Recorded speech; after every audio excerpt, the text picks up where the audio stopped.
Hey, hi you guys, and welcome to Through Evangelist's Eyes. I thought I would step away from the camera for this video and just shoot the vehicles coming by on this overpass. But the reason I'm doing that is because of what I have titled this video. I call it Out of the Garden and Into the Desert. We're in chapter 32 and 33 of Exodus. And it just dawned on me that not only did God take man out of the garden when he sinned, but God went with him.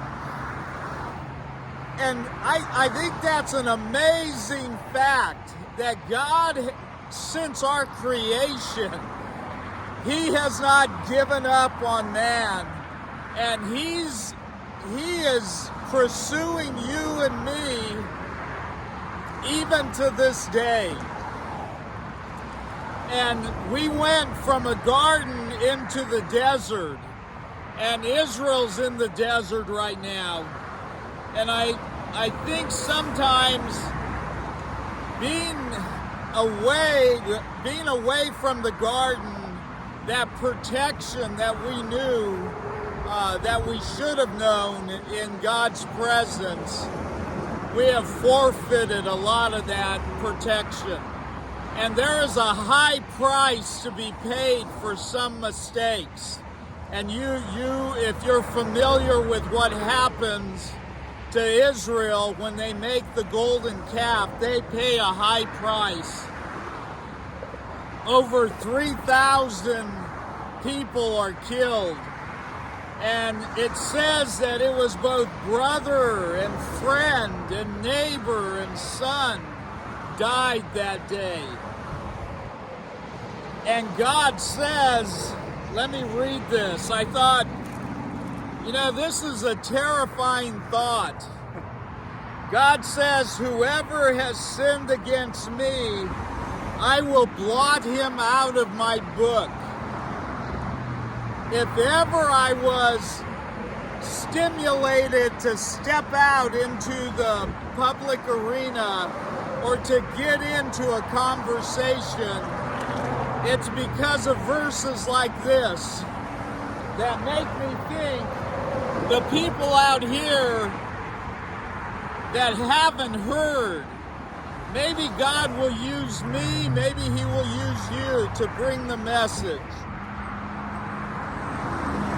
So it is a terrible thing, the scripture says, to fall into the hands of an angry God. And the only thing that we have as our hope is what Jesus did for us at the cross. Let me get to this point that in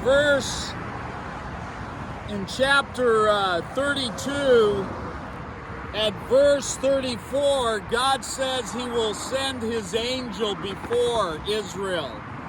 And then again in chapter 33, at verse 2, God repeats that, my angel will go before you. And I wonder if sometimes our evangelism is harder than it should be because we're not asking God to go before us. Oh Lord, go before us and give me the heart, give me the words I need to spread your good news, to tell the gospel as you want it told. And so I would just encourage you, God is with us. He stepped out of the garden with us, and he's with you. He is going before you with your evangelism, and we have some good news to tell people. So let's go do that, and God bless you. Here we go. I'm gonna get my sign going.